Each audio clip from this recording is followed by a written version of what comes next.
ஓம் ஸ்ரீ குருப்யோ நமக. வக்ரதுண்ட மகாக்காய சூரியகோட்டி சமப்பிரப நிர்விக்னம் குருமே தேவ சர்வகாரியேஷு சர்வதா. மார்ஸ் மீடியா நேயர்கள் எல்லாருக்கும் ஜோதிட குருஜியின் இனிய வணக்கங்கள், வாழ்த்துக்கள், ஆசீர்வாதங்கள். எல்லாரும் நல்லா இருக்கீங்களா? கண்டிப்பாக நல்லா இருக்கணுங்கிறது தான் எங்களோட பிரார்த்தனை. இந்த பதிவை பார்க்குறவங்க சப்ஸ்கிரைப் பண்ணிட்டீங்க அப்படின்னா ரொம்ப சந்தோஷம். சப்ஸ்கிரைப் பண்ணலை அப்படின்னா கண்டிப்பாக சப்ஸ்கிரைப் பண்ணிக்கோங்க, லைக் பண்ணுங்கள், ஷேர் பண்ணுங்கள், கமெண்ட் பண்ணுங்கள். ஏன்னா அப்போ தான் நாங்கள் போடுற பதிவுகள் உங்களுக்கு உடனே கிடைக்கும். அடுத்தபடியாக நிறைய பேர் கேட்டிருக்கீங்க, ஜாதகம் பார்ப்பீங்களா, திருமண பொருத்தம் பார்ப்பீங்களான்னு. கண்டிப்பாக திருமண பொருத்தம், ஜாதகம் பார்க்குறது, ஜாதகம் கணிக்கிறது, இதெல்லாம் கண்டிப்பாக பண்ணலாம்.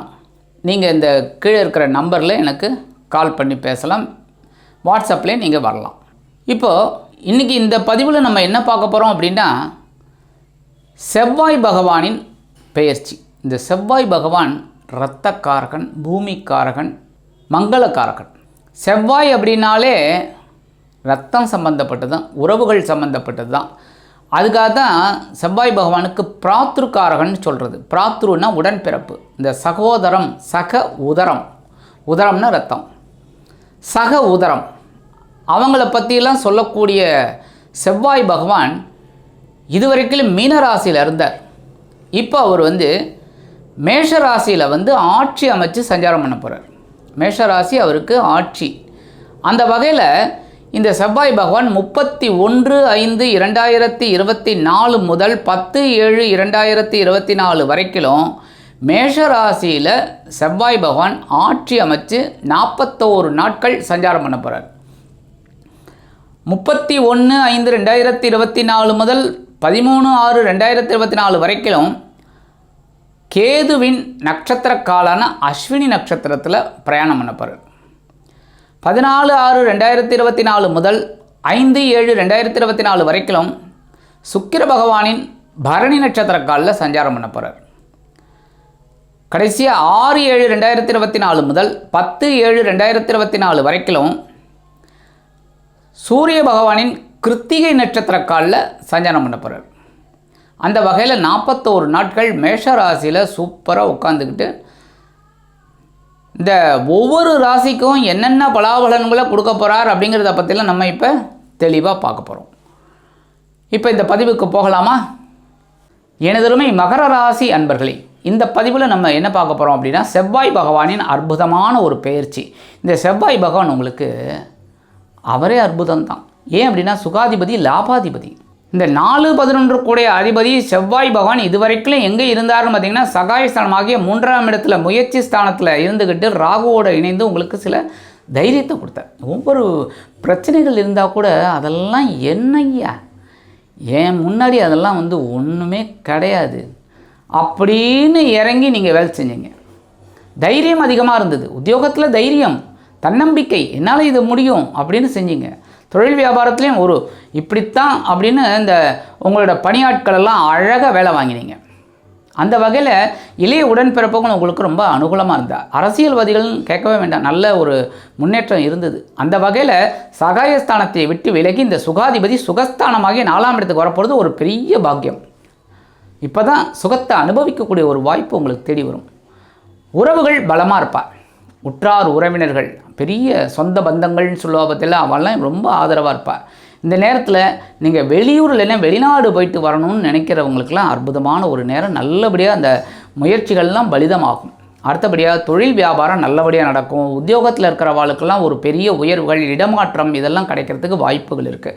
ரொம்ப நாளாக இந்த இடமாற்றம் கேட்டு விண்ணப்பிச்சிருந்தீங்க, இங்கே போயிடலாம் அப்படி போகலான்னு, அதெல்லாம் இப்போ உங்களுக்கு ஒர்க் அவுட் ஆகும். அதேமாதிரி இந்த சீருடை பணியாளர்கள், காவல், இராணுவம், தீயணைப்புத்துறை, மருத்துவத்துறை, இந்த கூலி தொழிலாளி, அவங்க எல்லாருக்குமே அந்த விரும்பி இடமாற்றம் அதெல்லாம் இனிமையாக கிடைக்கும். இந்த பதவி உயர்வு அதெல்லாம் கிடைக்கிறதுக்கு நல்ல வாய்ப்புகள் தேடி வரும். 31/5/2024 முதல் 13/6/2024 வரைக்கும் கேதுவின் அஸ்வினி நட்சத்திர காலில் இந்த செவ்வாய் பகவான் பிரயாணம் பண்ணும்போது ஒவ்வொரு விஷயத்துலையும் பொறுமையாக செயல்படுவீங்க. அதுவும் உறவினர்கள்ட்ட பேசும்போது கூட நிதானமாக பேசுவீங்க, அதாவது கவர்ச்சிகரமாக பேசுவீங்க. அதே மாதிரி இந்த வெளியூர் பயணம் அதெல்லாம் கூட வெளியூர் பயணம் அதெல்லாம் கூட நீங்கள் அழகாக பொறுமையாக ஒரு நேரமெல்லாம் ஒதுக்கி அதுக்கேற்ற மாதிரி பண்ணுவீங்க. ஆனால் இந்த நேரத்தில் உங்களுக்கு குரு பகவான் ரொம்ப அனுகூலமாக இருக்கார். அடுத்தபடியாக 14/6/2024 முதல் 5/7/2024 வரைக்கும் 5-10 அதிபதி சுக்கிர பகவானின் பரணி நட்சத்திர காலில் இந்த செவ்வாய் பகவான் பிரயாணம் பண்ணுறார். அதாவது இந்த சுகாதிபதி 5-10 அதிபதி சுக்கிர பகவானின் நட்சத்திர காலான பரணியில் வரும்போது குழந்தைகளின் மூலம் மன மகிழ்ச்சி உண்டாகும். அதேமாரி இந்த குழந்தைகளோட திருமண யோகம் நல்லபடியாக முடியும். அதேமாரி இந்த திருமணமான குழந்தைகளுக்கு புத்திரபாக்கியம் இல்லையேன்னு அந்த வருத்தமெல்லாம் தீரும். நல்ல ஒரு குழந்தை பாக்கியம் அந்த குழந்தைகளுக்கு நல்லபடியாக கிடைக்கும்.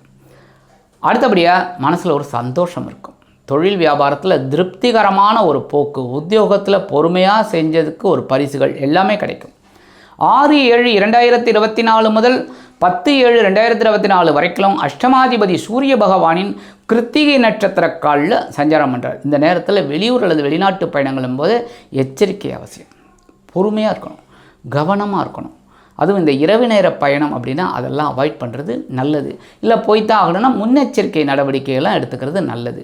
இந்த நேரத்தில் உறவுகள் மூலமாக சில குழப்பங்கள் வரலாங்கிறதுனால அவங்கக்கிட்ட பேசுகிற வார்த்தையில் கவனமாக இருங்கோ.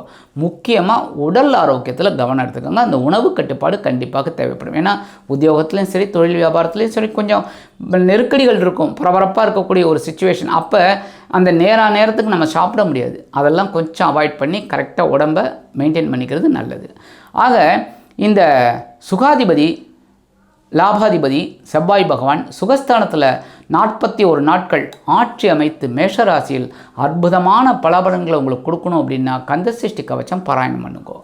கந்தசஷ்டி கவச்சம் பாராயணம் பண்ண இந்த சுகாதிபதி சுகஸ்தானத்தில் அமர்ந்து கொண்டு பல விதங்களிலும் உங்களுக்கு முன்னேற்றமான வாய்ப்பினை வாரி வழங்குவார் என்று கூறி விடைபெறுகிறேன். நன்றி, வணக்கம். மீண்டும் ஒரு அருமையான பதிவில் நான் உங்களை மனமகிழ்ச்சியோடு சந்திக்கிறேன். வாழ்த்துக்கள்.